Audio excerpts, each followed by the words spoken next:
All right, welcome everyone. Hello, Matt. What a wonderful start. Hello, hello, Kafkas. Hello, Edward. How are you? Good. How are you?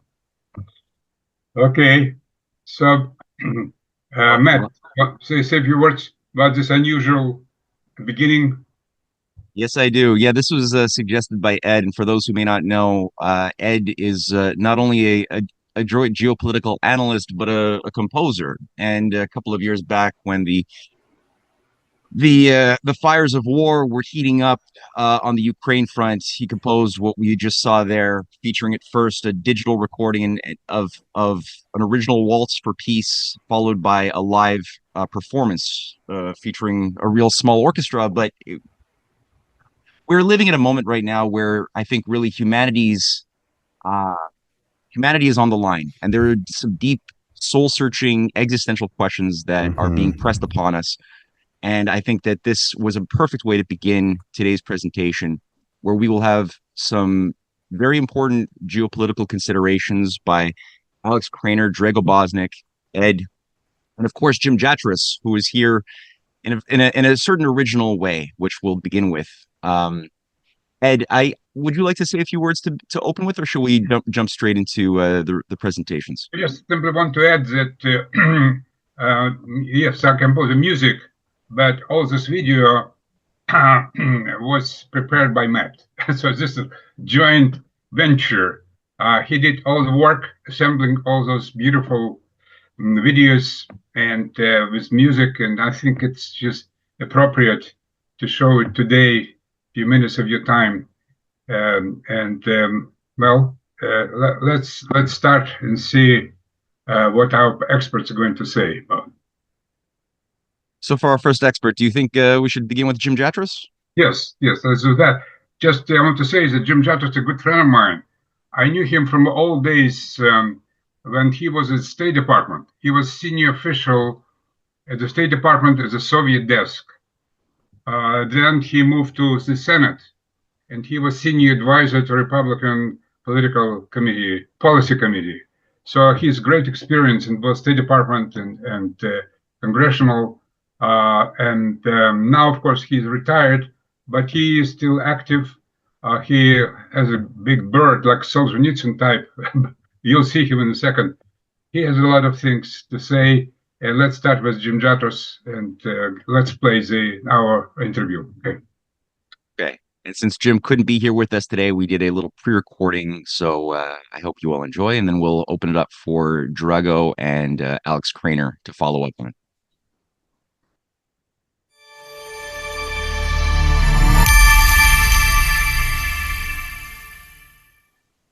All right, welcome everyone. I'm very, very happy that we are going to be pre-recording a short dialogue with Jim Jatras, a good friend of both Ed Lozansky and myself, who has been a longtime, very, very adroit geopolitical analyst, somebody who has been a U.S. diplomat, somebody also who has worked on the Senate Republican Policy Committee as an advisor, and who has a great deal of experience navigating the realm of geopolitics with a deep understanding of historical forces and human nature, which is such high value. And recently, Ed and I watched an assessment of the world situation in the new Trump 2.0 administration, the pros and the cons, in a discussion with Rachel Blevins.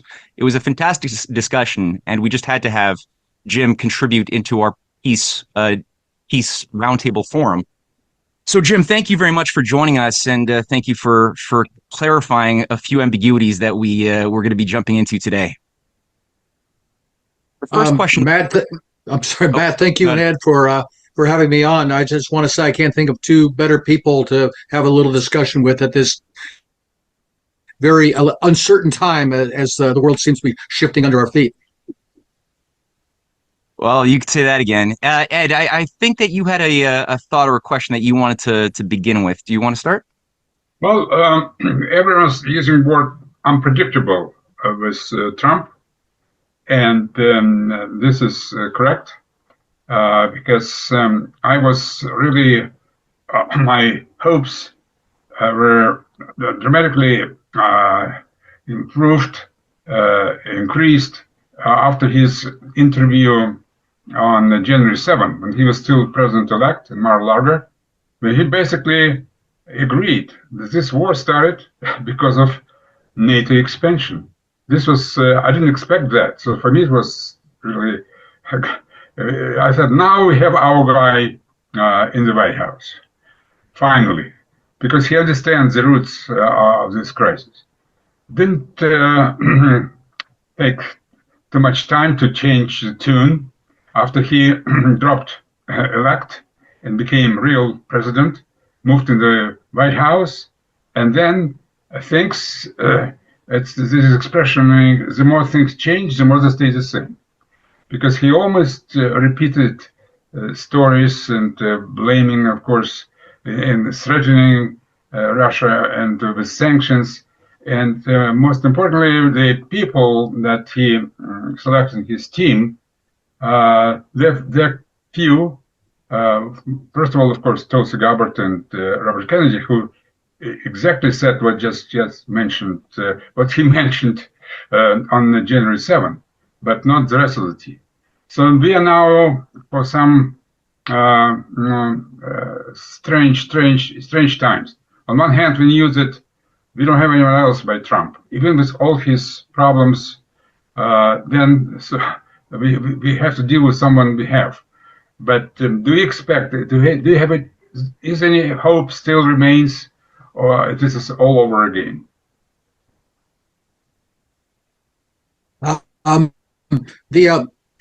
Things are clear as mud right now. I mean, you do hear some statements out of Trump that seem to be encouraging, and then he spouts off all sorts of nonsensical numbers like 1 million Russian dead and 60 million deaths during World War II. And you wonder, where does he get his facts from? And you hope if somebody like Tulsi Gabbard gets in, the president will be briefed a little more on what the true state of affairs is. But I think underlying this is that we really don't know what fundamental direction he wants. And we know he wants to make America great again. He wants to annex Greenland and Canada and everything else in the Western Hemisphere. But we don't really know at this point whether he wants to take America away from the unipolar moment that began in 1991, where we think we had this mission from history to dominate the entire globe, and be willing to say to other powers, whether it's the Russians or the Iranians or the Chinese, oh, that bit of land over there, it's none of our business. We don't care what goes on over there. That's in your sphere. It's not in ours. I mean, and I think some people have been very quick to jump on that and say, oh, well, he's throwing his weight around the Western Hemisphere. I guess he's going to go into a multipolar mode. I hope that's what it means. But there's a difference between saying he's doubling down on American dominance in our region and saying he's willing to concede other regions to other powers. And that's what we don't know yet. And until, I think it's going to take a little bit of time. For example, we've got these mixed reports. Has he cut off weapons to Ukraine or not? I mean, the reports are mixed. Has he cut off the money to Ukraine? The reports are mixed. So, and it seems too, he's still of the mentality that this is primarily a war between Ukraine and Russia. So he can get in there and knock some heads together and get these boys who are to stop fighting and come to the table because he's the teacher. He doesn't seem to fully understand this is not a war between Ukraine and Russia. This is a war between Russia and the collective West, between really the United States and NATO on the one side, using Ukraine as a proxy. So hopefully he'll start to, wake up and smell the kvass and figure out what's going on here. And maybe he really knows, and this is part of it, just the way he sets the stage and, art of the deal and all that kind of nonsense. But we really don't know at this point. Yeah. No, I think that ambiguity is important. And, we do have his first term to go on as far as a gauge to a certain degree. And we do know that there were things that he would often say which would be inflammatory, but then he would go and do something eminently rational. Mm-hmm. Like meet with Kim Jong-un and try to broker a deal with the South and North Korea or a variety of points that there's a long list of examples. But then again, as you've pointed out, to what degree is he appreciative of the nuances, and why is he seemingly saying on the one hand that he's learned from his lessons of allowing in the Mike Pompeos, the Boltons, these war hawk neocons in the first term that he wouldn't do again, and then he goes and does it all again. And there's all of these creatures like Mark Rubio and Pete Hegseth who are Gorka, Sebastian, my God, yeah, British intel connected, strange figure. So we don't really fully know exactly to what degree this is wise street smart maneuvering a la Lincoln of keep your enemies close, or is he really duped? Does he have these blind spots that could be used to create destruction? It's very jarring, eh? Yeah, it is. And the thing is, as far as, for example, when he says something like this would not have happened, he was president, again, he puts that into the mindset of Biden weak, me strong. Putin would never have dared to do this if I was president. And he admits, as Ed said, that NATO expansion was the cause of it. But it's more to it than that. This war, the hot phase of this war in February 2022, really picked up only about a year after Biden took office. It wasn't under Biden that Ukraine was built up into a major military power, a NATO state in all but name. That happened under Trump. I mean, he had Kurt Volker, a guy from Raytheon, as his Ukraine envoy, who just happened to think that, well, what they need is lots of Javelin missiles, which just happened to be made by which company? Oh, yeah, Raytheon. So It was as under Trump that they built up Ukraine into this force that was prepared to conduct what they call, like kind of their version of Operation Storm, like the Croatians did with the American aid in 1995 in Krainer. I don't even know if Trump knows that happened under his watch during his first administration, that the stage was set for this war. And of course, it just then kicked into force when Biden was in office. So I don't know how much of it is muddled thinking on his part. He seems to have this conflict within his own thinking about which way he wants to go. And then you wonder how much does he actually know about what goes on in our government and what these people are up to. Mm-hmm. On that note, he did mention something about he doesn't believe that America should even be in NATO. About 4 days ago, he made some statement that that we should be spending anything in NATO. But at the same measure, he's also encouraging all of the member states to spend upwards of 5% of their GDP. Do you think that there's anything behind this? Could NATO actually be threatened as an institution by this type of maneuver? Or do you think that this is just sort of words put out there in a discombobulated fashion? It's one of the ironies here, because various people have pointed out that he could find various ways to start to withdraw the United States from Europe and get out of these commitments, force the Europeans to spend more, although why that's necessary, I don't know. What threat exactly do they need to spend 5% on in order for us to justify leaving? And one of the ironies is one of the president's strongest powers, of which he has almost plenary authority, is to withdraw us from treaties. If he wanted to get us out of the North Atlantic Treaty, he could more or less do that with a stroke of his pen. It would still take a year for it to take effect. But if he did that, there's almost nothing the pro-NATO types could do about it. They can't force the president to make a treaty, and they can't stop him from withdrawing from a treaty. So if he wanted to do that, he could do that. So maybe he feels politically it's necessary to take this roundabout move to do it. But I think that's the crux of the problem there, question there, Matt. Does he intend to have a multilateral world and America to pull back from these far-flung commitments where we must exercise hegemony in Europe? We must exercise hegemony in the Middle East. We must have hegemony on the Western Pacific Rim. Or does he understand that our sphere of influence is here in the Western Hemisphere, and to concentrate on defending that? I don't even know if he thinks in those terms. Ed, do you have a thought?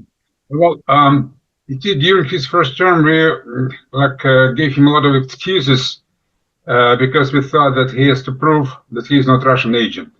Mm-hmm.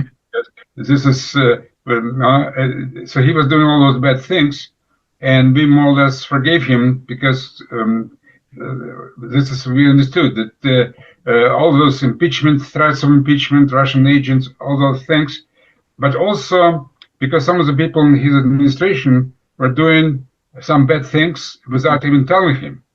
We know that, there's a recent article surprising article in New York Times saying that how CIA built all those bases in Ukraine, and this happened under Trump's watch also.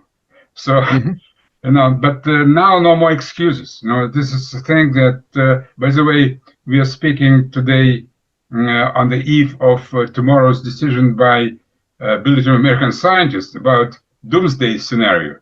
And now today is 90 seconds. We don't know what's going to happen tomorrow. It will be interesting to get your prediction. But also my question is, I keep my latest few articles are called homework for Keith Kellogg, because Keith Kellogg apparently he's a front man. He's doing this, and he's preparing this summit. Eventually, it has to sound the sooner the better. And Kellogg needs some homework.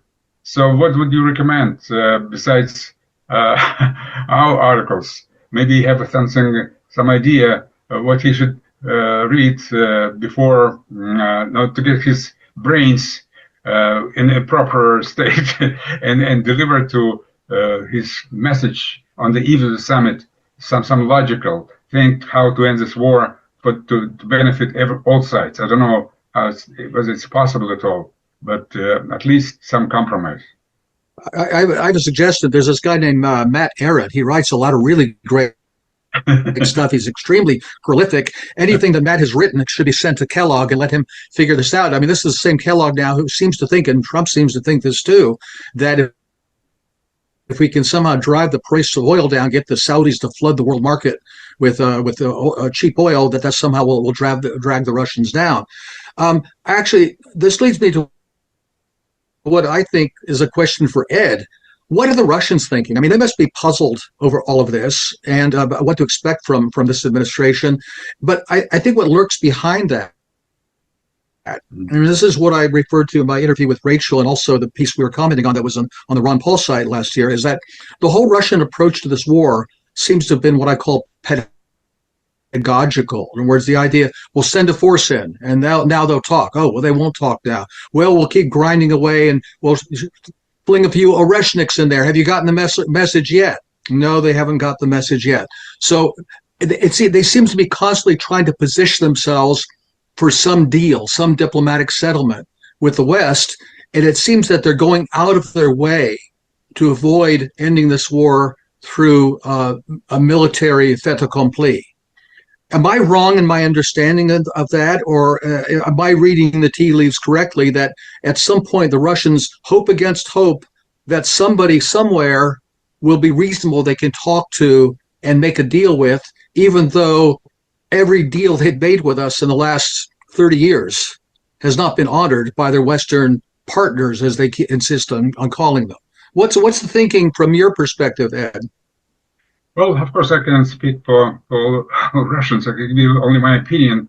I think that they have complete, total trust in Putin. They think that he is the one who knows real picture, his all information, and no, they trust him. His popularity is extremely strong, despite of heavy losses. Russia is losing a lot of people, and everyone really is wondering the same as you, why Russia is not responded as promised to all those attacks from the British and American missiles. I think that probably Putin doesn't want to disrupt, because this is what Zelensky wants. Zelensky wants to provoke Russia, so Russia responds strongly against some of those countries who deliver those missiles. And then it will be a local Pearl Harbor event, moment. Every time they say we want to meet, so I think all their hope is in this meeting. That apparently at this meeting, when they look eye into eye, face to face, maybe, and they definitely are sympathetic to each other, and they can find some compromise. So at this point, Russians just have to keep their feelings under control, not to go like crazy. And although some people in the media definitely demand a strong response. The sooner this meeting takes place, the better, because otherwise, every day it's one step more towards Pearl Harbor, or sort of Pearl Harbor. And we'll know tomorrow what American nuclear scientists think about it, with their doomsday scenario time, whether they move errors closer to midnight or keep it in the same place. I don't know. Well, again, this is what puzzles me a bit, because, obviously, if the Western leadership wants to commit worldwide suicide, kill everybody by the use of nuclear weapons, they can do that. But if it's a conventional confrontation, NATO cannot win that confrontation. And many people from like Colonel McGregor and Andrei Martyanov and many others have pointed out, just on military terms, NATO is not prepared to fight this war. So I don't know why the Russians are more afraid of a Pearl Harbor confrontation than their Western partners are. And what I really don't understand is why they are still taking this incremental approach to the war. I mean, why is Zelensky and the presidential administration in Kiev still in existence? Why is the Rada still in existence? Why is the SBU still in existence? Why are the bridges still over the Dnieper so they can supply their forces in the east? And meanwhile, Russia is incrementally killing off the entire generation, or maybe 2 generations of Ukrainian manpower, which is actually, in some ways, a far more heartless way to go around about this, rather than destroying the Ukrainian state ability to conduct the war.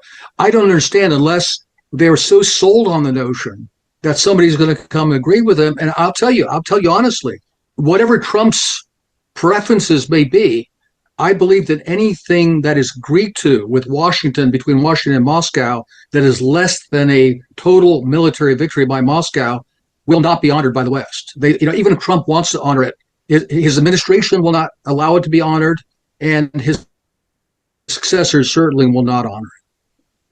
I think just before I will turn it to Matt, I think that the reason why is still kind of keep their feelings under control is that Russia is advancing.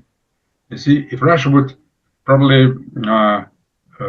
stop this advance or even fall back, then of course maybe reaction will be stronger. But as long as Russia advances, every day advances, and on both on Ukrainian territory and on Russian territory.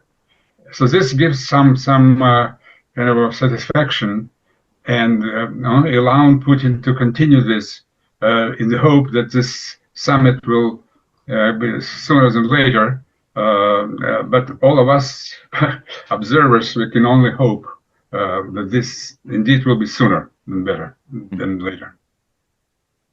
I would, I would just throw out a couple of points and then get Jim's final assessment on a thought I have, but which is number one, at his World Economic Forum, very short but concise address, Trump did make an allusion towards the need for a nuclear disarmament, which was a sort of replay of some efforts that we saw that he made in 2019, 2020 that didn't go anywhere. But the I think orientation is a good one as a sentiment.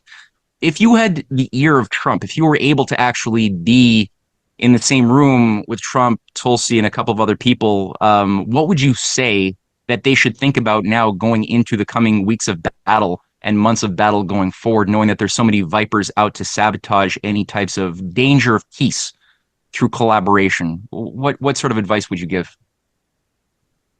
I would say to him very bluntly, if your goal is to make America great again, America cannot be great and the American empire still survive.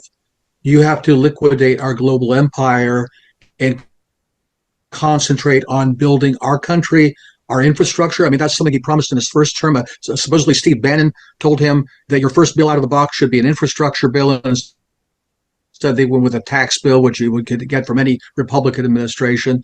We should be building our country back. We should be looking at, where's our Belt and Road Initiative through the Western Hemisphere? Why aren't we building stuff like they're building in Eurasia? That's where your focus needs to be. But you cannot do that if you insist that we have to call the shots in the whole rest of the world. We have to be willing to say to those other regions, the Europe and Middle East and so forth, not our business. We're walking away. You guys take care of it. Can he bring himself to do that? I don't know that he can. He still seems to think that America is in command of all which he surveys. We can build up America even better by trying to boss the rest of the world around. If, there's a BRICS currency, we're going to put 100% tariffs on them and save the dollar and this and that. I think, unfortunately, if he keeps going down this road, aside from whatever he does about Ukraine or Iran or Taiwan or whatever, if he doesn't manage to blow up the world, he's going to end up being kind of like an American Gorbachev by trying to save not only a system that's on the edge of collapse domestically, he's going to try to save a global ideological system that simply cannot be saved. And I don't know if he realizes that. I think that's the fundamental decision he needs to make, and I don't think anybody's going to put it to him that way. Okay, well, Jim, this is very informative. Thank you so much for your time. And Matt, anything that you want to finish with? No, that was perfect. That's exactly what I wanted. We need that sort of voice of common sense and reason with a constructive outlook towards navigating through this minefield. So, Jim, you hit it out of the park. Thank you very much for sharing your wisdom, your insights, and I look forward to future conversations. I know that I'm going to plagiate. I will, of course, quote Jim in my next article about homework for Keith Kellogg. I will quote you on exactly what you just said. That's right. Read Matt Ehret. Listen to Jim Jatras and Ed. All right, guys. This is great. Thank you, guys.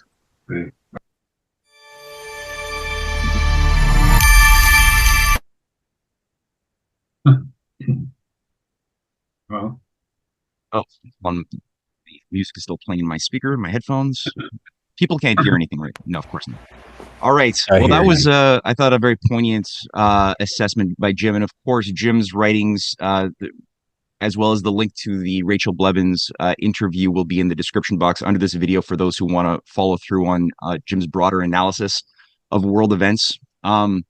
Next up, we have still Alex Krainer and Drago, and I thought Drago Bosnic would be an appropriate follow-up. He's been an amazing geopolitical analyst. He writes for InfoBricks, which is a very important reference, a news source that I suggest everybody follow on a regular basis. Drago has been at this for a while. He's based in Serbia and has a pretty good handle on colored revolutionary activities with an orientation towards solutions. So, Drago, I see you right there. I think we got over our technical issues. Can you hear me? Yeah, finally. Yeah. Sorry about Okay. that.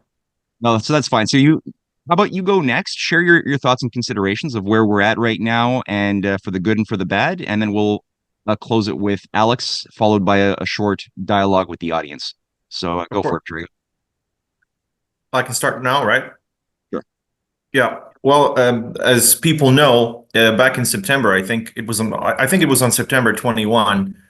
Victoria Nuland took over, or actually joined the board of the directors of NED. And of course, for those who don't know, NED being the National Endowment for Democracy, which is this sort of CIA-run organization that essentially finances and conducts these color revolutions. And this was an event that wasn't really, prominent. It wasn't all around the news, so people missed it for the most part. However, in the last several months, we've seen a bunch of these color revolutions and unrests and protests in various countries. And of course, people who understand how color revolutions work and how this sort of military technology, because it's part of a grander military strategy of the United States and NATO. For those who don't know how they work, well, essentially you take something that people can protest about, and of course you use it for political or geopolitical purposes. And this is what's going on in several countries that have pushed against the globalist empire, and specifically that's Georgia and Slovakia. On the other hand, in Serbia, we have a political leadership that's been largely compliant with NATO and EU requests. I would say if I had to take a rough estimate, it would be around 80%. However, these people, they don't tolerate any sort of non-compliance. So even the 20% that we're not delivering, they don't want that. They want total control. And for the issue for NATO, of course, is they don't want a country that's not fully compliant behind their backs while they're preparing some sort of a war with Russia. So they've started this, let's say, a bunch of these protests in Serbia. I'm not saying that these are unjustified. The government has issues with the corruption and everything else, but the point is those issues exist in every country. So there are ways to deal with that. And while the protests were about this, I understood it, and I kind of even supported the idea of getting rid of corrupt officials. However, knowing what I know about color revolutions, I realized that the requests of protesters, or the requests of those people who want to control the protests, are not going to be only about corruption, because it never is only about that. Now they have political requests, and then the prime minister resigned. And now there are these so-called student professor councils that want to elect the new government, which is not how democracy works, as far as I know. I mean, they should just, have an election, right? But no, they don't. They're not talking about that. They're talking about just the need for these experts, so-called experts, to choose the next, government, to choose which minister is going to run which department, and so on and so on. So to me, this seems and looks a lot more like a color revolution, and then a bunch of these celebrities, so to speak, which are part of the globalist empire, have come out and in support of the protest. For example, Marina Abramović, who is a well-known exponent of this globalist system. And I think she's quite famous, or should I say infamous, for most of our audience. So the question, the fact that she's supporting this protest is quite telling, I would say. Yes, absolutely. And for those who may not be aware, Marina Abramović is a self-professed witch. and somebody I think who Zelensky even assigned to be in charge of child protection services in Ukraine or something to that effect. And Or for kids. some, yes, yeah. Now, I had a quick question before we go to Alex, and maybe Ed has a question too. But I just want to throw out there. I've recently been reading about a cut or a freezing of U.S. aid funding that Trump has overseen, where he basically said no more U.S. aid funding for foreign grants. Has this in any way positively impacted the ability to carry out some of these revolutionary activities or color revolutionary activities in Eastern Absolutely. Europe? Yeah. Absolutely. Specifically for former Yugoslavia, the amount of money that these NGOs were getting is at least $1.7 billion in the last several years. So just to put that into perspective, the military budget of Serbia is around $2 billion. So with that kind of money, you can essentially finance an army of NGO people. So I'm not saying every protester is paid off. The point is, you just need several people who are good at leading at least a group of 100 people, and that's all you need to create a mass protest that's going to involve 10,000, 15,000, 100,000 people, and that's all you need. And now this money is essentially gone. And of course, they still have it because the EU is also funding the parts of those NGOs. But the point is, it's a lot less money. So the protests are not entirely controlled by these so-called leftist or liberal groups. Many of them are patriotic organizations that don't mean harm to the country, obviously. And this is an issue for these leftists. I mean, I'm using that term in the modern context. It has nothing to do with leftism, obviously.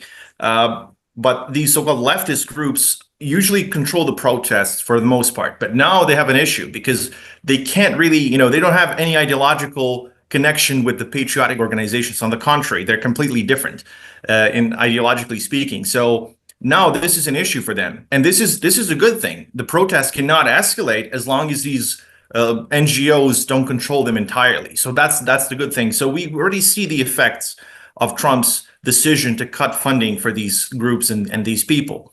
Hopefully it's going to stay like that.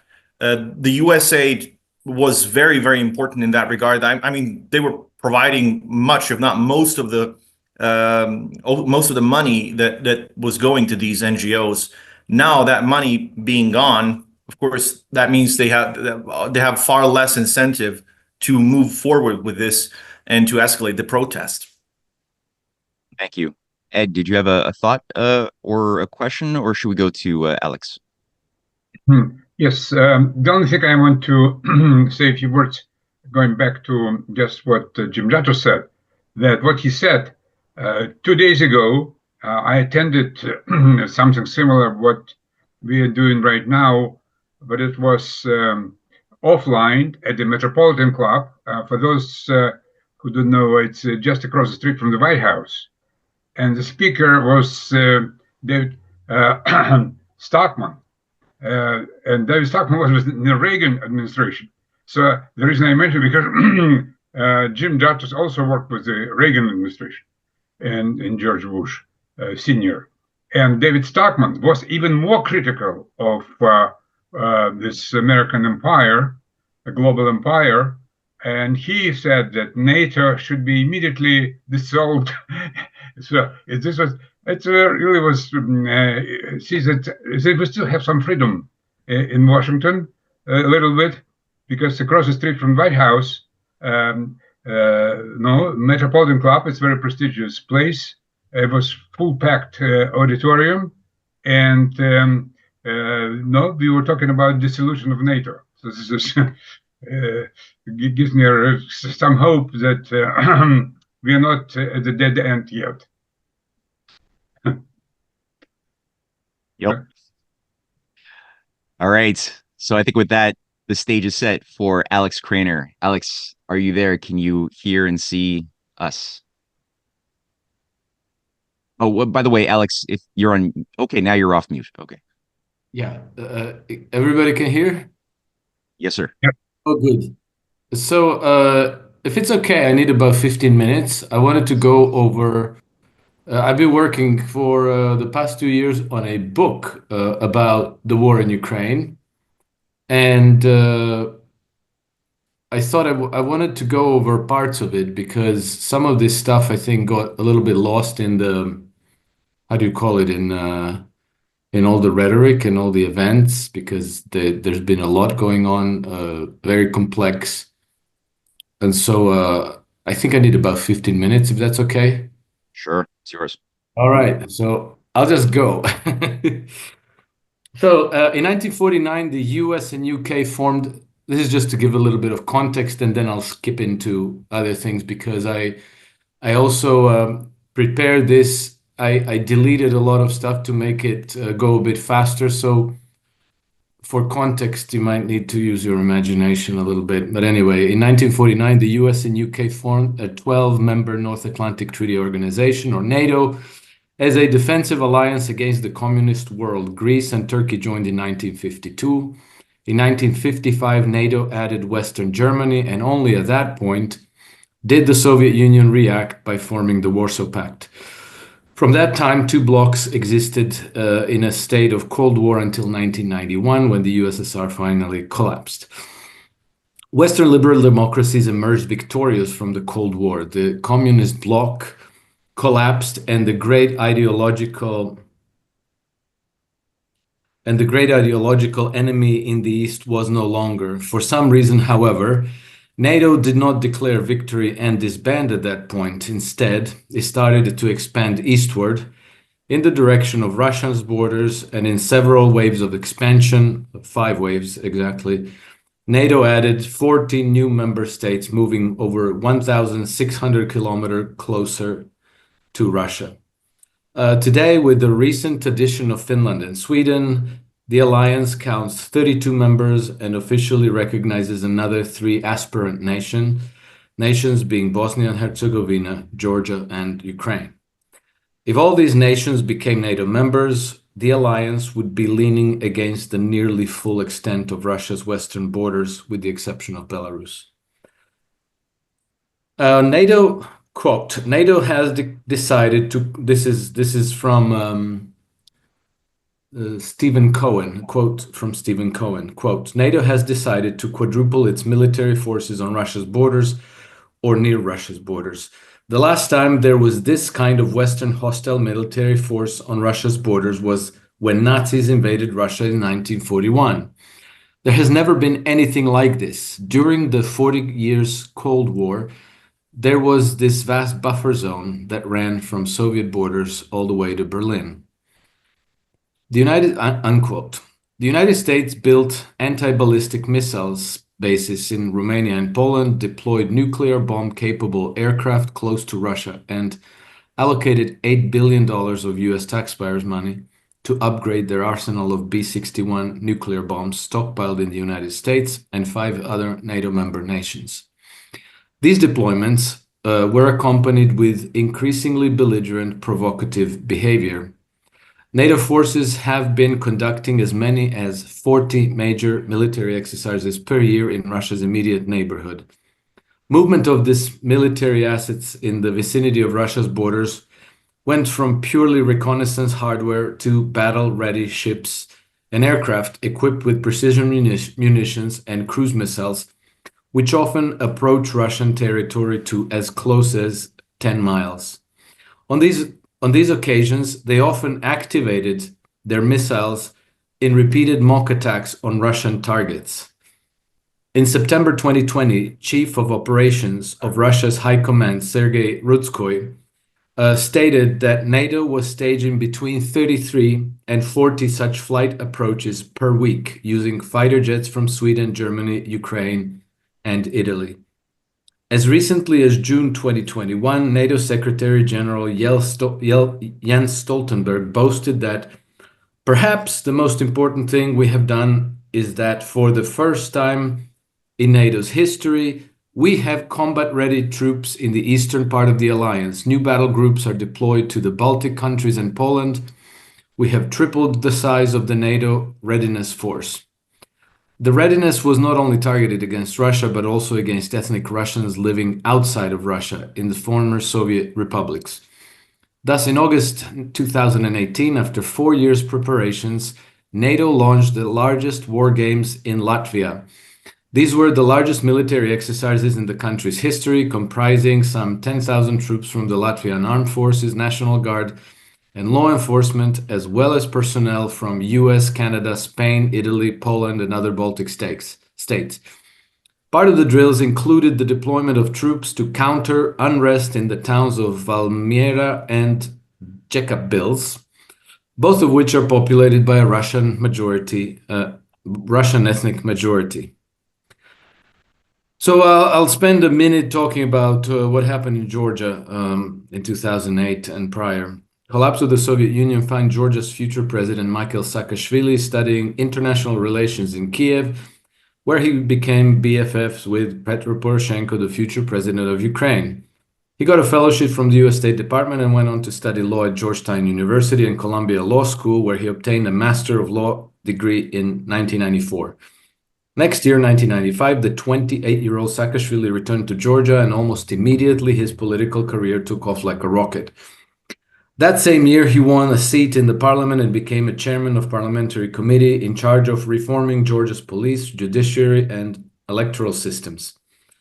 In October 2000, at only 32 years of age, Saakashvili became President Edward Shevardnadze's Minister of Justice. He resigned from the post less than a year later, ostensibly as a revolt against government corruption.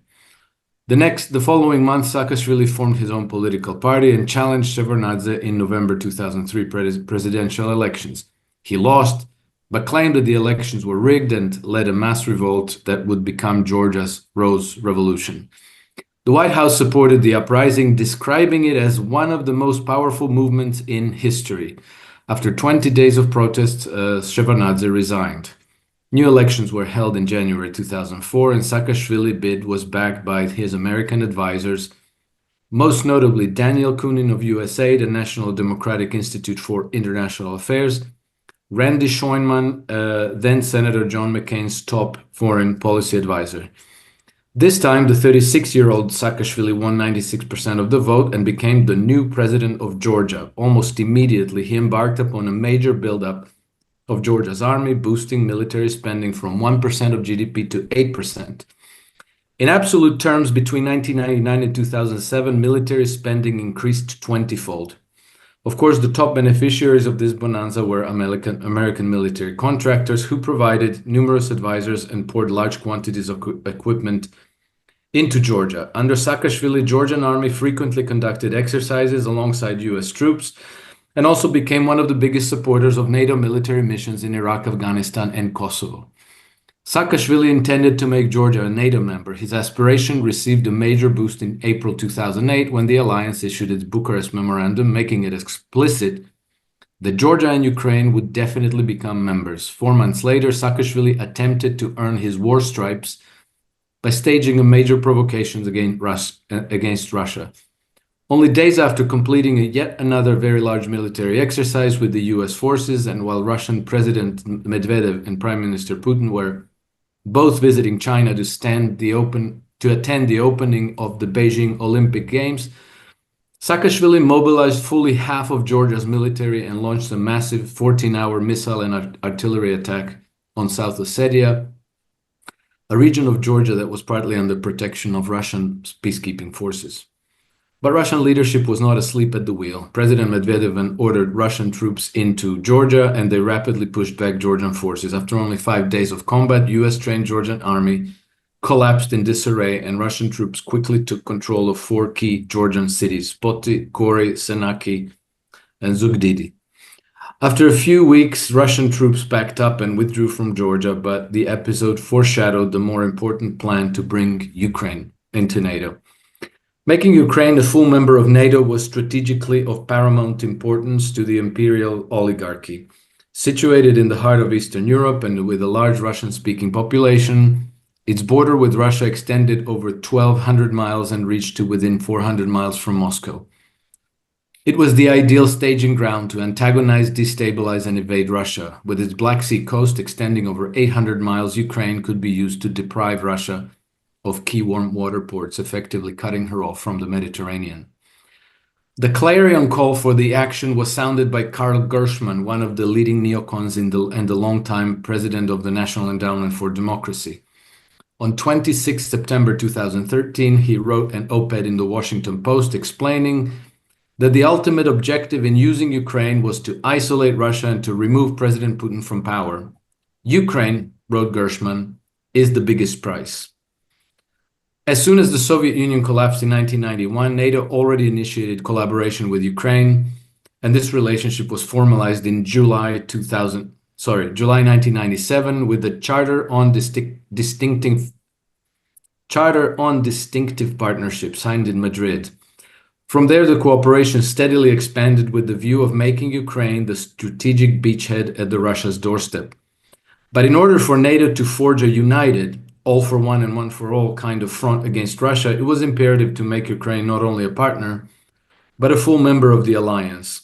And to achieve that goal, stronger means were needed to persuade the reluctant Ukrainians. The imperial cabal would resort to the same trusty scheme that was used with all Eastern European nations. They made Ukraine's EU aspirations conditional upon her joining NATO first. The attraction of joining the EU was the promise of economic development and prosperity for the long-suffering Ukrainian people. But the Europeans were never interested in welcoming Ukraine as a member. From the first Ukraine-EU summit in 1997, European representatives had been stringing Ukrainian delegations along for nearly 25 years, through interminable negotiations, 24 consecutive summits, and countless meetings, always stalling, obfuscating, pressing new conditions, and making ever more stringent demands. Even after the Ukraine's association agreement was finalized at the 11th summit in 2011, its signing was again postponed. At that time, the president of the EU Commission, José Manuel Barroso, sanctimoniously declared that, quote, "The Ukrainian authorities need to demonstrate they abide by the values that are at the heart of the association: democracy, rule of law, respect of human rights, and independence of the judiciary," unquote. All the while, Ukraine's fragile economy was kept on life support by Russia. Between 1991 and 2014, Ukraine's economy was the world's very worst performer. Its GDP declined by 35% over those 24 years. One of the only 5 nations in the world whose GDP had shrunk over this period. The second worst performer was Moldova with minus 29% GDP growth and Georgia with minus 15% GDP growth.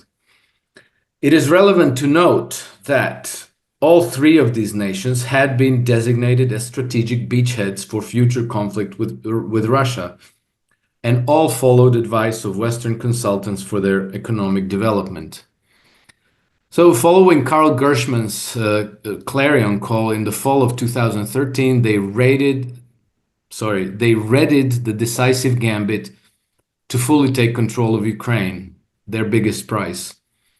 Gershman urged the US government to push European free trade agreements on Ukraine and disrupt Moscow's effort to maintain close ties with the neighbor. 4 days later, the Obama administration obliged. On October 30th, 2013, it fired the first diplomatic shot at undermining the administration of Ukraine's duly elected President Viktor Yanukovych. They did so in Vienna by filing a warrant for the arrest and extradition of Ukrainian national Dmytro Firtash.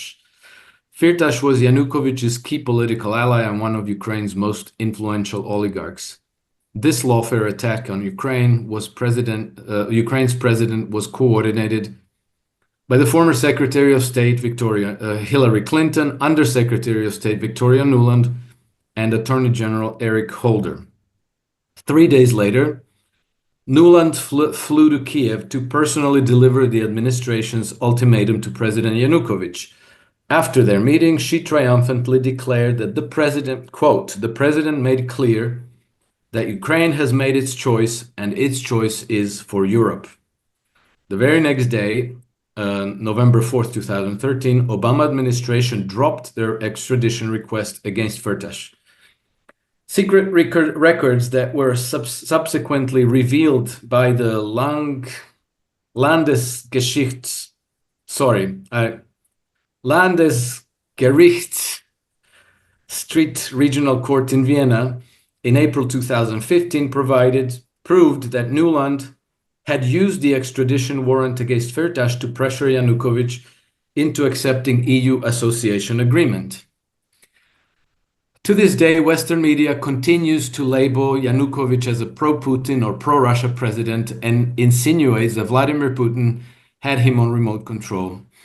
This was not the case, however. Yanukovych maneuvered opportunistically between Europe, Russia, and China, playing one against the other and trying to gain favor for each while keeping the others in check. Shortly after taking office, he infuriated Vladimir Putin by declining to join the customs union with Russia and by prosecuting his political rival, Julia Tymoshenko, over the gas supply contract she had signed with Russia, accusing her of signing an unfavorable deal. Yanukovych's dealing with China left the Chinese leadership equally disappointed. Beijing provided his government with a $3 billion pre-export funding for grain supplies, but Ukraine breached their agreement and China later had to sue Ukraine for compensation in the London Court of International Arbitration. The question that arises with regards to the European Association and Victoria Nuland's trip to Kiev in November 2013 is this: why was it necessary to blackmail Ukraine's president into signing the EU Association Agreement? Wasn't joining the prosperous and democratic EU the natural and politically popular aspiration for Ukraine? As it turned out, the EU Association Agreement was so thoroughly rotten that extra strength means of persuasion were indeed necessary. The agreement wasn't just some mutually beneficial arrangement for Ukraine to become a valued member of the prestigious European club, as it was being sold to the Ukrainian and European public. Rather, it was a comprehensive surrender of Ukraine's sovereignty to the unelected bureaucracy of the EU. It would have opened Ukraine's domestic markets to European goods and hand almost complete control over Ukraine's economic relations, foreign trade, and technical standards to Brussels. The association agreement included 1,000 pages of EU directives for Ukraine to comply with. Every section mandated that Ukrainian laws be harmonized with the EU requirements. Furthermore, in signing the agreement, Ukraine would not only commit to complying with the existing EU directives, but also with all the future ones, even though Ukrainian representatives would have no say in their formulation. Moreover, volunteering to become a de facto colony of the EU would come at an extortionate price for Ukraine. The figure that was bandied about in the media at the time, as calculated by some German advisory group, was about $3 billion.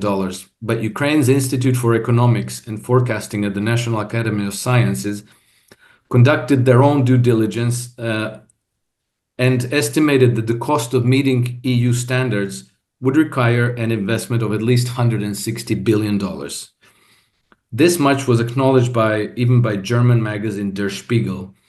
For Ukraine, even $3 billion was a problem. The $160 billion sum was impossible. Still, rather than killing the deal, President Yanukovych reached out to the European leaders to ask them for help and to fund the demanded transition. In talks with the German representative Stefan Füle, he asked if EU could help with all those costs, but Füle flatly rejected his request. Sorry, we're not the IMF. The IMF itself was less than helpful. On 20th November 2013, they proposed a $4 billion loan, but it came with strings attached and conditions that Prime Minister Mykola Azarov could only describe as extremely harsh. The IMF demanded that Ukraine double the domestic price of electricity and increase natural gas prices by 40%. At IMF's insistence, they were already increased by 50% in 2010. In addition, yes. Hey, can we do two more minutes? Can we? Just Yeah, we have I have. deadline. I'm so sorry, man. This is super important material. I know 11. I went through 11 pages. I have 2 more. Okay, cool. Or Go maybe for 2.5. Okay. All right. I'll speed up. So, in addition, Ukraine was to lift the ban on sale of agricultural lands to private investors, devalue its currency by 25%, force a savage austerity program on Ukrainian people, including a drastic cut of pensions, and push a wide-ranging privatization of state-owned enterprises. All this would force the impossible hardship of the nation's economy and make it impossible for Ukraine to accept the EU association as proposed. After 25 years of mismanagement, Ukraine's economy was extremely fragile. Even while its trade relationship with Russia was intact, the IMF has suspended funding to Ukraine multiple times between 1998 and 2008 due to her inability to meet IMF structural reform requirements. Ukraine's people and businesses had already been pushed to the limit and then some. In 2014, more than 25% of Ukraine's population was living below the official poverty line, which corresponded to a monthly income of $127 or less. In reality, the percentage of Ukrainians living in poverty was much higher than that, as the average salary at the time was $131 per month or 54 cents per hour. The crushing poverty exacerbated by the IMF had forced nearly 14% of Ukraine's populations to emigrate. When Ukraine became independent in 1991, its population was 51.6 million. By 2014, it declined to 44.5 million, and it was one of the most dramatic cases of demographic collapse in modern history. The majority of emigres fled to Russia, where they could expect to earn at least 3 to 4 times more than what they were earning in Ukraine.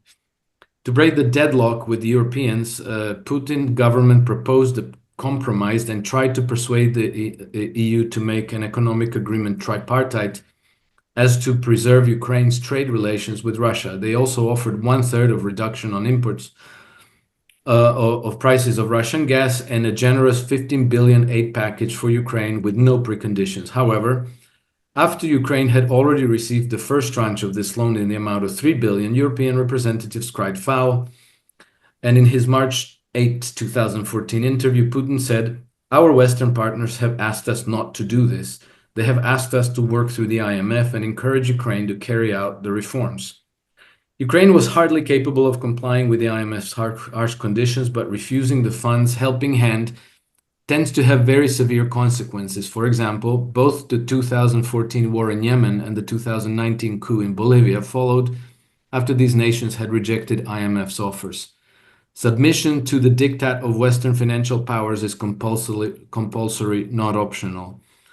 I will conclude just by stating that it was actually the IMF that precipitated the civil war in Ukraine, because after the coup, they pressured the Ukrainian government, the junta in Kiev that replaced Yanukovych, to launch the anti-terror operations, because they conditioned IMF's help on uniting the whole country.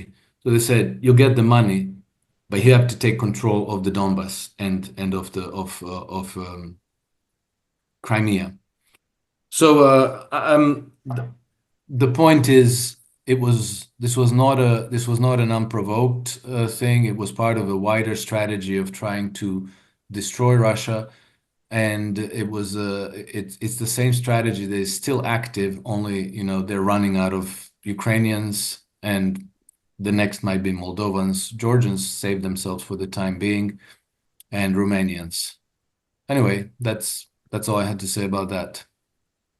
Alex's Trend Compass is an incredibly important resource. Again, I highly recommend people subscribe to Trend Compass. And what's really great about you, Alex, is that you're taking not just a historical understanding of dynamics into consideration, but you're also combining it with geoeconomic analysis. With too many people miss and they don't properly appreciate the financial manipulations, the IMF, the World Bank, City of London shenanigans that set the context in which a lot of the geopolitical events tend to occur.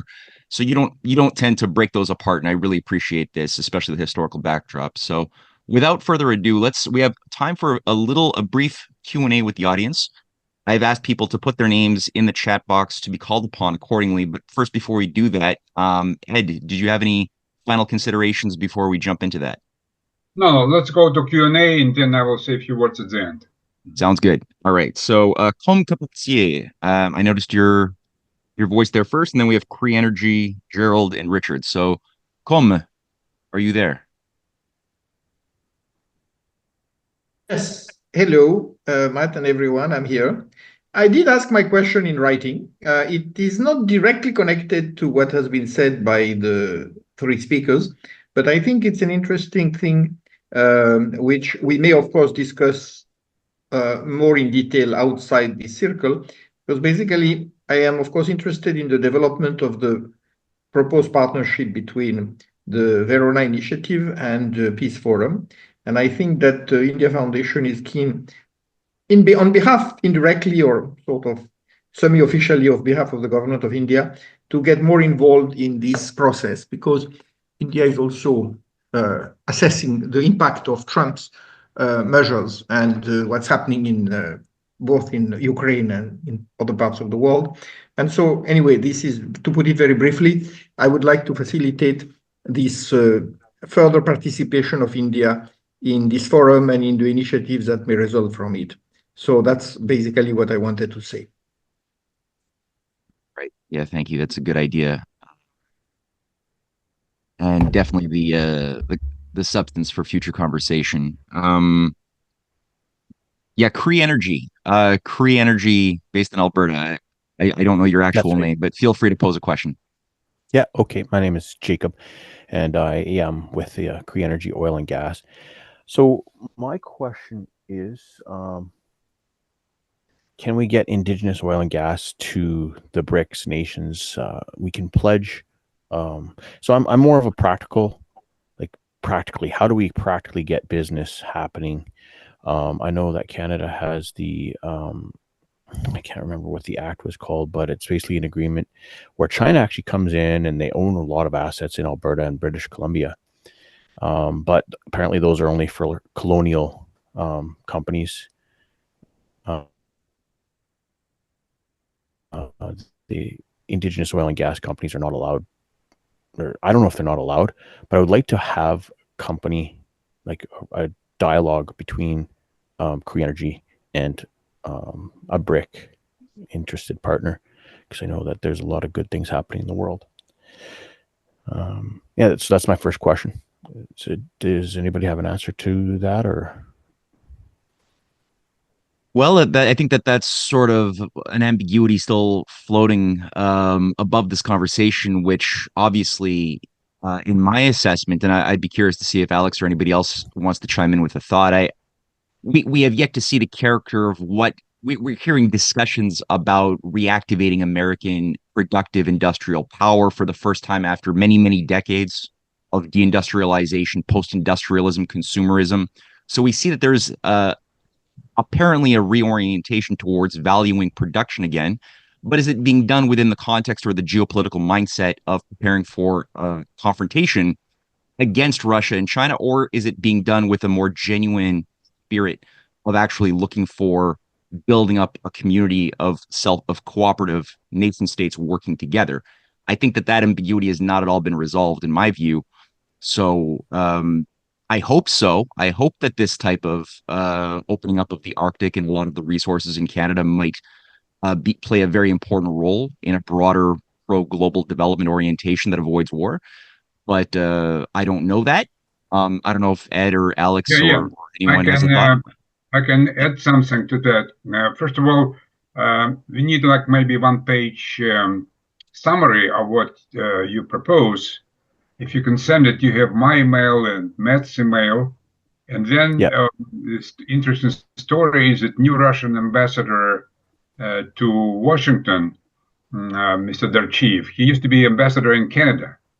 So he's moving, and so he knows both countries. He's Russian. He worked in Canada and now in United States.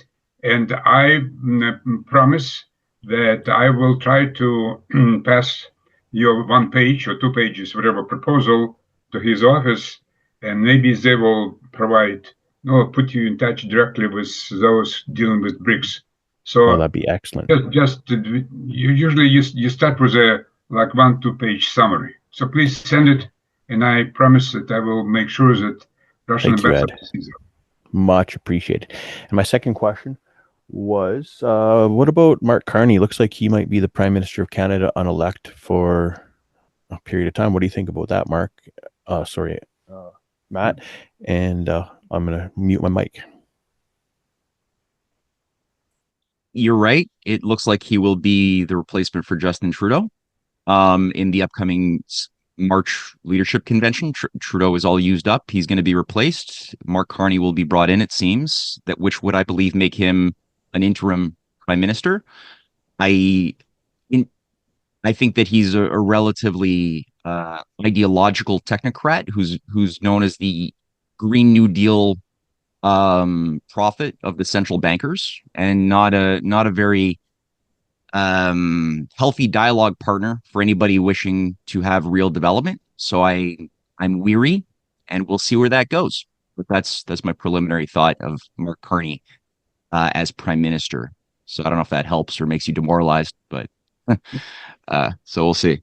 So let's go to Gerald Pechnik.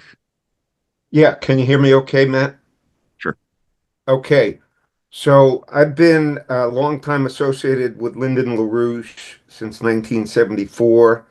And since 1991, I worked closely with the fellow who unfortunately passed away this past Thursday in Champaign, Illinois, Professor Francis Boyle. I worked with him since 1991. And the reason I'm bringing those two figures up is because two comments, one on the U.S. situation to address the paradox that Ed posed in the beginning, which way is Trump going to go? And number two, on the international, the four powers.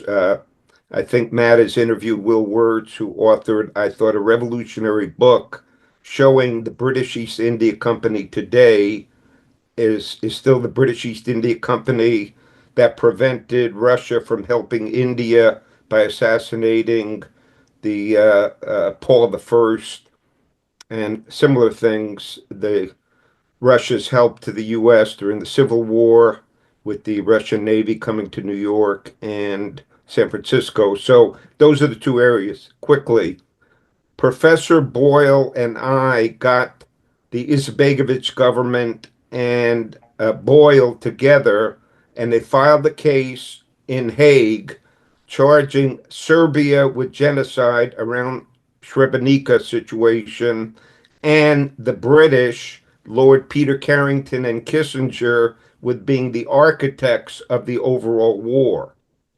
Boyle's case against Serbia passed, and I think it was Milosevic was held accountable.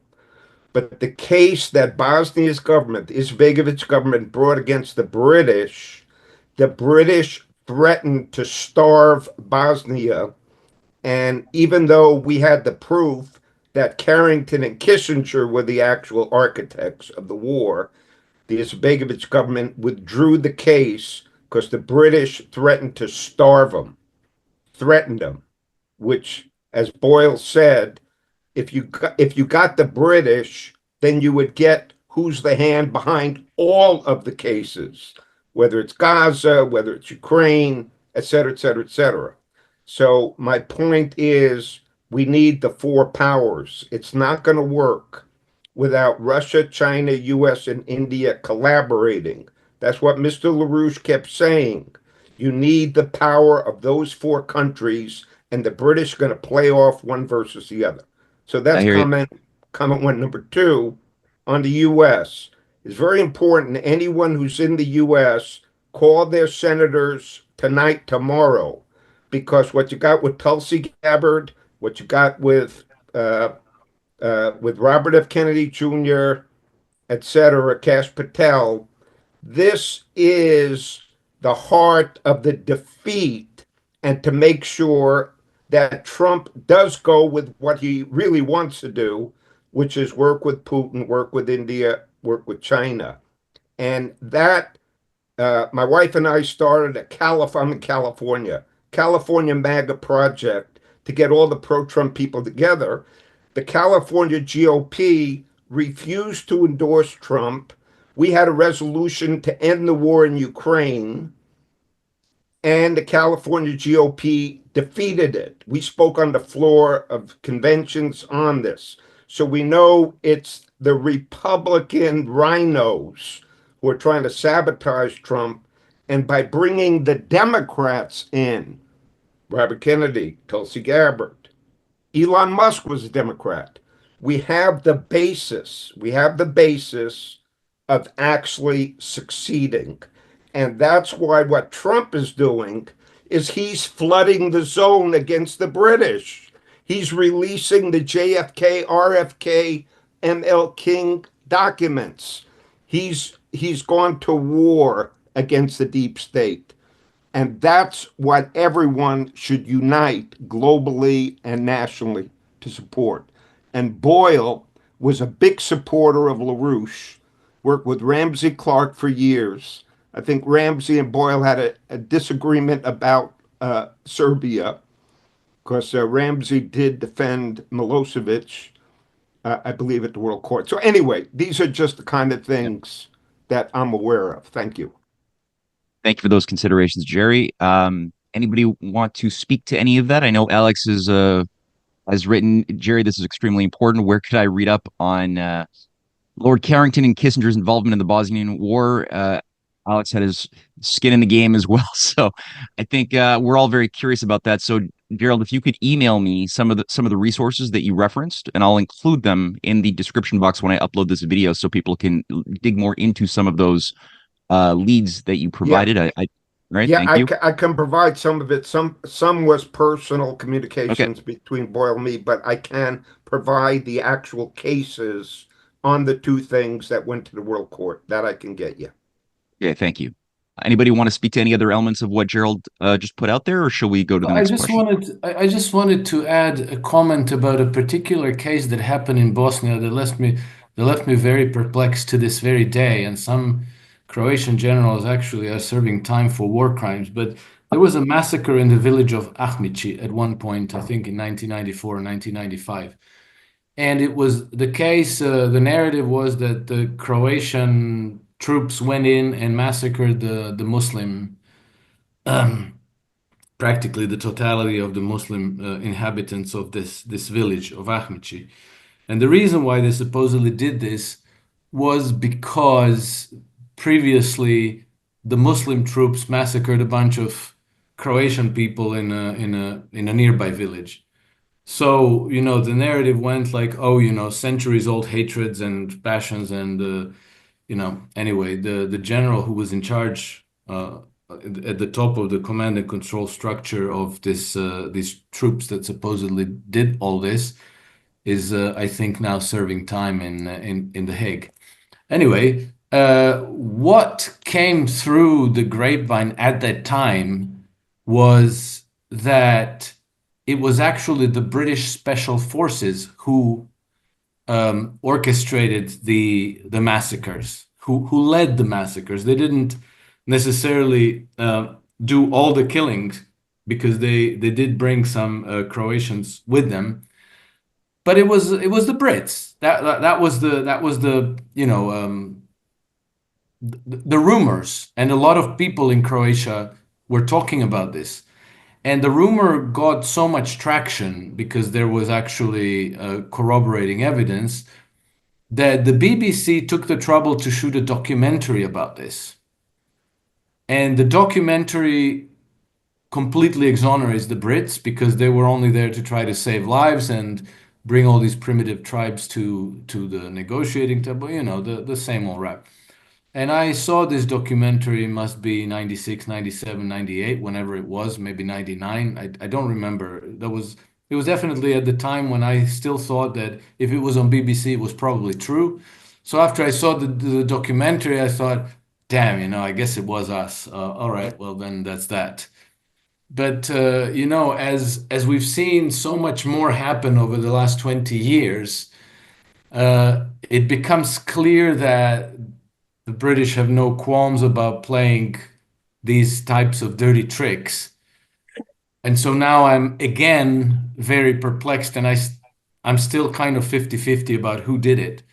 But, if you say that Lord Carrington was up to his eyeballs in the Bosnia War, then, that would tip me back into, it was the Brits.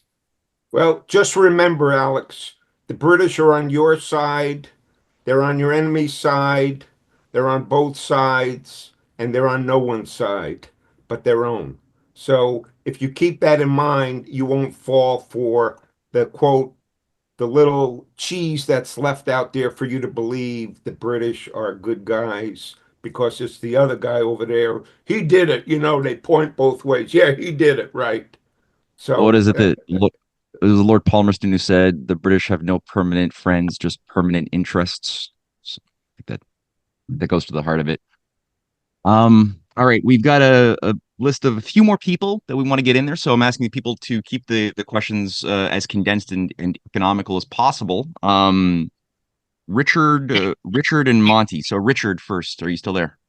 Yeah, I wanted to respond to your ambiguity. Just in the last couple of days, Marco Rubio came out and said the unipolar world is over. It was never going to last. It's now a multipolar world, which pretty much sets the direction. And when you look at Trump's emphasis on tariffs, well, tariffs are not sanctions. They are not interventions. They are oriented toward domestic economic development. So I think the pattern is set. And once you have that context, and Musk comes in with his cost-saving measures, well, in that context, closing down all the U.S. bases is a good start on saving a lot of money. I mean, it's a whole different world once we get into that context. So anyway, thank you. Have we seen any evidence, guys, of discussions to close down any American military bases yet internationally? I think that's one of the things I'm waiting for. Yeah, this is exactly what happened 2 days ago in Metropolitan Club. And David Stockman said that we have to bring back, close all those bases and bring Americans back. Yeah. And again, I want to emphasize for those who don't know, it's the guy who worked for Ronald Reagan. Yeah, that's going to be a big one. And sure, I think that as well for me too, the question of multipolarity, there's different people trying to redefine what that word means. So as long as it's not being done under the zero-sum game, Hobbesian power projection with the idea of different jurisdictional blocks fighting in an Orwellian world of Eurasia and Oceania versus East Asia, as long as that's not the governing dynamic, it's wonderful. If it is, could get messy. So we'll see. I don't know if there's any other Alex or Drago, do you guys have any considerations? Or Martin? Oh, there's Marty. I didn't even know you were there, Marty. Hey. He was hiding. Oh, okay. All right, let's go to I guess, yeah, well, oh, there you are, Marty. You're off mute. Did you want to say a word? Oh, okay. Now, or I mean, just well, as usual, a more pessimistic comment, unfortunately. Again, I'm very much in accord with Richard, Jerry, and of course, Alex in their assessments. Being from Northern Ireland, I had the evidence of British manipulation, which they always do on a small scale in Ireland. First, it's always a laboratory, and afterwards you find exactly the same techniques and dirty tricks and even assassinations and manipulations are carried out on a massive scale and more subtly all around the world. One thing no one has mentioned so far is Keir Starmer's extraordinary signing of a 100-year treaty with Ukraine, with a promise of £3 billion a year to Ukraine, plus other aid, when he was in Kiev a couple of weeks ago. Now, this is insane, since the British government, as Alex has done most work on, as you well know, and you, of course, know well too, Matt, Britain is close to bankruptcy and total collapse. But I believe this is why they're doing it. There are two patterns involved here.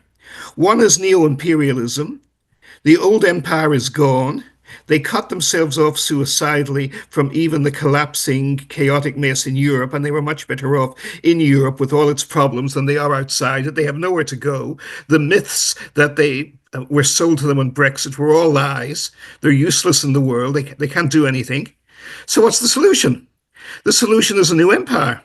To enslave Ukraine, and B, to push ahead with the Halford, my friend at Pluralia from the University of Aquila in Rome, Professor Francesco Sidotti, has done extraordinary work on this, and that is the Halford-Mackinder Lord Curzon program to break up Russia and make it basically enslave Eurasia is actually alive and well. Now, it's mad, it's insane, it can never be achieved, but this is what they are doing. And I have a piece coming up in Pluralia where I compare the idiocy of committing to 100-year support for Ukraine against Russia to signing, making a similar treaty in 1863 with the Confederacy against the United States for 100 years, because that nearly happened. It was going to happen. It was foiled by two events, one of which has already been discussed here. Tsar Alexander II sending the Russian Navy to New York City and to San Francisco to protect the United States and the Union against being dismembered and attacked by Britain and France, which were the two supreme naval powers in the world at the time, and America would have been defenseless against them. Only Russia had the power projection to protect America at the time, and they used it. And the second factor is where else has Britain got to go? Again, Ukraine's huge wealth, or the myth of Ukraine's huge wealth, coupled with Halford Mackinder's mad plans, which, remember, are what brought Hitler all the way to Stalingrad. Hitler through Haushofer, was an enthusiastic supporter of the Mackinder thesis, applying it to Germany against Russia rather than Britain against Russia. But the British are now mad, they're desperate, and this is a very dangerous situation because they can provoke a Russian attack against themselves, or they could try and take, with their many allies who hate Trump here in the United States, I think the president and vice president's lives are still potentially at risk. They are moving boldly. They are moving courageously. I don't agree with everything they're doing, even in many respects. I think the whole business about reopening federal government offices and forcing people back in is ridiculous, costs far too much money, and it's contrary to Trump's strategic policy of moving stuff out of Washington, D.C., and defederalizing the political structure in America rather than re-centralizing it. So I think Trump is, as usual, well-meaning, but very confused. And the one other point I would add in this ramble is great caution, because Rubio is Secretary of State. Keith Kellogg, who advocates leveraging force on Russia, and Trump has bought into his peace plan, which the Russians have already contemptuously rejected, and Scott Witter has written an outstanding piece on this. Trump thinks, even at the best, he's back in 2016, 2017, that he can leverage oil production in America to crash Russia's oil production. But Russia can produce oil much more cheaply than America can. They have a much lower break-even point. Cheap oil actually benefits Russia much more than it will benefit America. And Saudi Arabia, under the Crown Prince, is now strategically and economically an ally of Russia rather than the United States. They do not want to join the United States in bringing down Russia. They see security and protection from Russia and China as predictable allies and partners. So Trump does not see any of this. And he has surrounded himself with American idealists. I don't take Rubio's comments seriously, just in finishing, simply because Rubio will always sing for his supper and say whatever he is told to say, and he knows what Trump believes in. But Keith Kellogg and Waltz and the new Secretary of Defense, Pete Hegseth, who is a dolt, all simply still imagine that, and Trump loves this too, that A, America is still number one, and B, even if we are in a multilateral world, we can bully everyone to do what we want to do. My final point on this is the Greenland fiasco, because America has Greenland already. We have had it since 1941. We can do whatever the hell we want in Greenland, and we do. So why bother taking it from Denmark when we already have it? He doesn't realize this. There's precedent for this. In early 1944, Winston Churchill, in one of his regular alcoholic, drunken late-night rambles, insisted that the British and American armed forces had to invade and liberate Greenland. This is all in the diaries and memoirs of the chief of the Imperial General Staff, the head of the British Army, Field Marshal Lord Allenbrook, who was a fearless, an Irishman, therefore a fearless and honest man. And Allenbrook wrote, we had to remind the Prime Minister, drunk as a stoat as usual, insists we invade and occupy Greenland. I have to remind him we already have Greenland. This was happening at the top strategic directive level of the Allies in World War II. It was a farce. If he was reined in, of course, there were more sensible people around him. But this is the kind of mistake Trump has just made. So we cannot expect too much from Trump.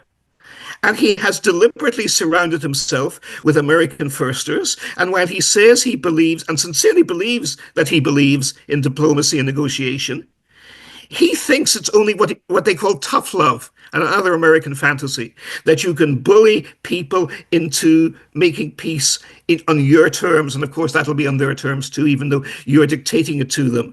But the Russians have lost scores of thousands of dead, maybe 100,000, not a million, certainly. But the most reliable figures I have seen is 88,000. And that's a lot, much less than per Ukrainians. But the Russians are winning this war.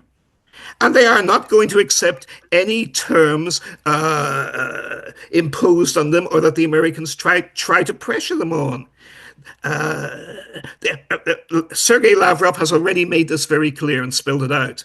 And I think Rubio and Trump and those people are quite simply too stupid and too deaf to understand what the Russians have told them. So unfortunately, I'm very pessimistic. But there you are. Thank you for sharing that composition, and I mean those are important considerations to put out there. I agree. Alex, are you raising a hand, or is that a hand raising, Alex? No, that was an applause for Martin. Oh, okay, all right. Yeah, I mean, again, it really comes down to this question of natural law in my mind. Are we in a position now where we recognize that the thing that's driven all of the stupid actions that have caused so much war and destruction and depopulation and famine for centuries upon centuries has been rooted in this idea that might makes right, that the world can be organized around a master-slave dichotomy of very elitist thinking or elitist ideologies that see the whole as simply, or that there's a zero-sum game, right? And that wealth is based on what you can steal, what you can extract, but not what you can create. And I think that looking at the multipolar alliance in its best expression right now, and America's better traditions in its best expression, there is this appreciation for the fact that if we are going to survive, we have to found our political economic decisions, our sense of self-interest, on the truth, which is that we need to progress, to work together, to create together, and that's discoveries, sharing of culture. The Silk Road is one expression of that, and I'm hoping to God that Trump has enough inside of him to navigate through a lot of the vipers that are trying to bring back a more virulent, different Hobbesian vision than we've yet seen. So hopefully that can happen. We have time for a couple more questions before we have to round it out for today's session, and I know that Monty and Robert have been waiting for a while. So why don't we do that? Both quick questions, quick answers. Monty, go for it. Okay. Yeah, thank you very much. Alex alluded to this insofar as his focusing on NATO, his historical background, the Nazi affiliations with it. And one of my observations is that NATO has the overt side to it, insofar as presumably a defensive alliance. In reality, it's really offensive, but the underside of it, in other words, there's the esoteric aspect and the exoteric aspect, or the overt and the covert. And the covert act part of NATO is really the underside of it is the secret army, the Operation Gladio. Now, it's very apparent that they're losing this war in Ukraine. In other words, not just Ukraine is losing, but NATO is losing, and they recognize this as an existential crisis on their part. And what they revert to when they're losing in conventional means is they revert to terrorism. They revert to terrorism. In other words, even they came out, some EU leaders came out this past week and alluded to the assassination. Oh, maybe we better assassinate Putin. So I would just highlight that it's necessary to understand that what they could and may very well be doing is reverting to terrorism around the world, cyber warfare, assassinations, forest fires, drone warfares, taking down aircraft. In other words, to keep this in mind. So I'll just put this out there. Yeah. Asymmetrical operations are often ignored as far as the real insidious type of warfare. It's not always the conventional idea that we've been trained to think of when we think of warfare, of kinetic. But I think you've just brought some important considerations also to the table that we should always have in mind. Thank you. Any from Alex, Ed, any quick response to that, or should we move, or Drago, any quick response, or should we go to Robert? Well, I just want to say that regarding the British Empire, I think I'm paraphrasing Gandhi, or at least this quote is attributed to him. If you have two fish fighting in the bottom of the sea, a British ship is probably there. So I think I'm not sure if he really said that. I read it somewhere, but I think that pretty much it sums up the entire telesocratic imperialist system that's essentially that has been destroying the world for centuries, for at least 500 years, as far as I know. And we can see that how the US, which was a very libertarian concept, was turned into a baton of this City of London imperialist telesocratic empire that has been ravaging native civilizations and societies all across the world. So I think this is something that we should certainly take into account when the City of London does something. It's always to essentially push its interests wherever, and the divide and conquer strategy is pretty obvious, as was the case in former Yugoslavia or anywhere else. Amen. All right, Robert. All right. Thank you. A lot of interesting speeches today. I guess obviously to Matt, I would love to ask just about the idea of Krista Freeland. I thought she was more likely the front runner, but it sounds like it's the other way around. That's interesting.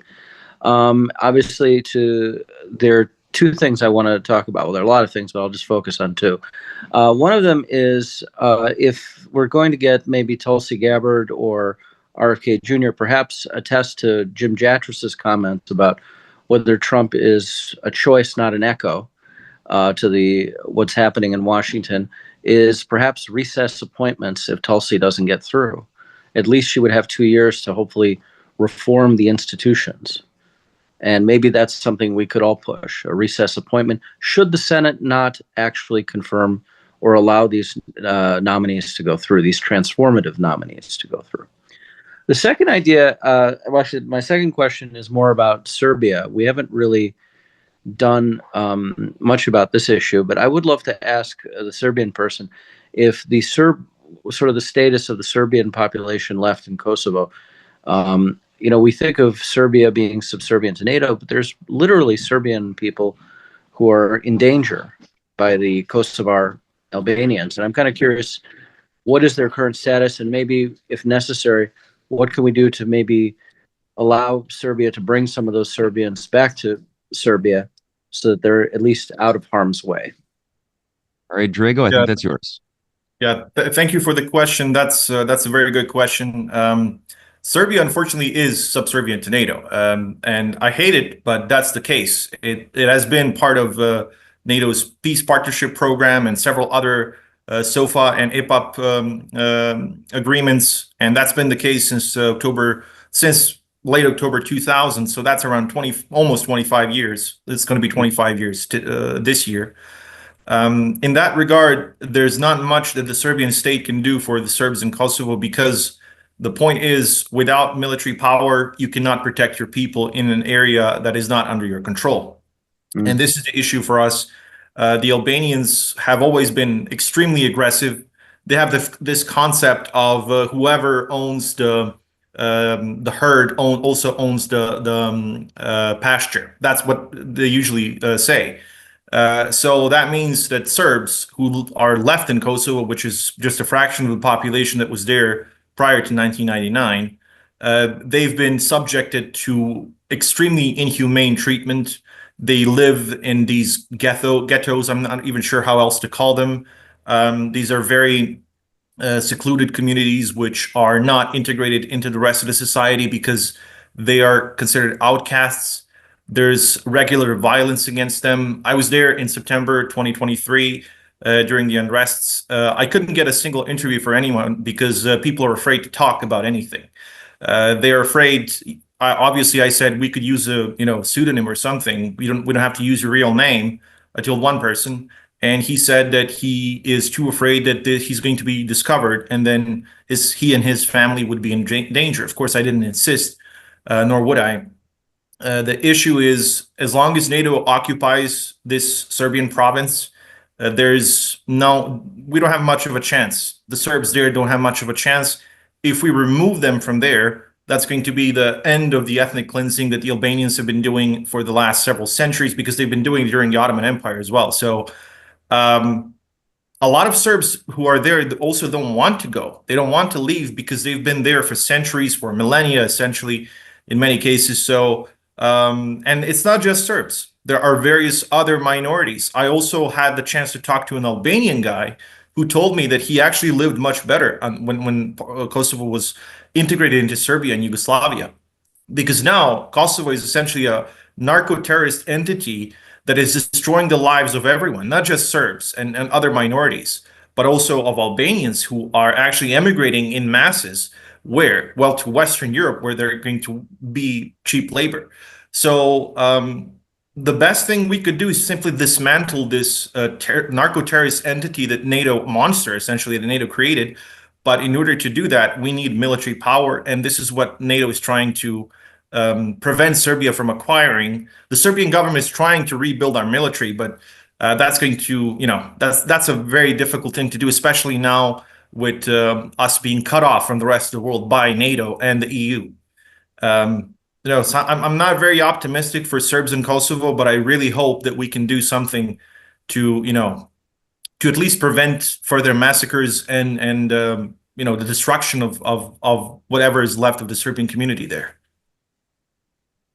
Thank you. Thank you. Alex, did you have a thought on that as well? Or? Well, it's I think we're getting a little bit time is we have another.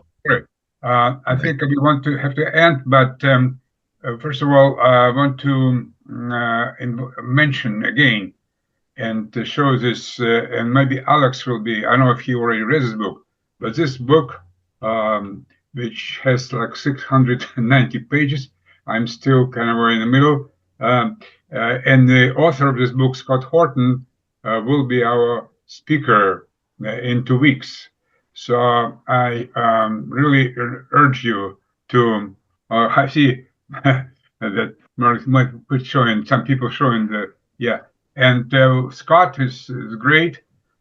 He is the head of the Libertarian Institute. Someone mentioned that America was supposed to be a libertarian state, and he is head of the Libertarian Institute. It will be interesting to hear him. And in terms of assassination of Putin, Tucker Carlson, I don't think he just imagined something. He has some sources, and he definitely knows that there was some work in the planning. And maybe it's good that he said this, that he disclosed this horrible story. Otherwise, God knows what was going to happen if they would succeed. And finally, remember, we will all talk about young people, that we should really get effort. And I'm pleased to say that we made a little breakthrough in my American University in Washington, D.C., which I used to teach math and physics. And Peter Kuznick, who is still a professor at history, he allowed me to speak, to make a presentation to his students. I will be doing this on Monday. This is something I encourage all of those participants here who have access to universities to see if we can get some young people involved as well, because it's extremely important. And this was our goal from the beginning. Okay, also, Matt, it's just we're about to end, right? Just Yeah, no, that's great, Ed. Thank you. And I absolutely, let's always have it in the back of your mind whenever there's young people in your family that are asking questions, that have a little kindling that you could see inside of them to try to figure out what's really going on. Try to encourage them to come down to these roundtable discussions and take part in these lessons that you're not going to get anywhere else. And I'm really happy that Peter Kuznick opened the door for you to introduce some of these bigger ideas as well to his class. So that's fantastic. So yeah, looking forward to next February 16th. Again, Scott Horton, main presenter, will be opening for questions after his main presentation. Hope to see everybody there, and have a great week. Thank you.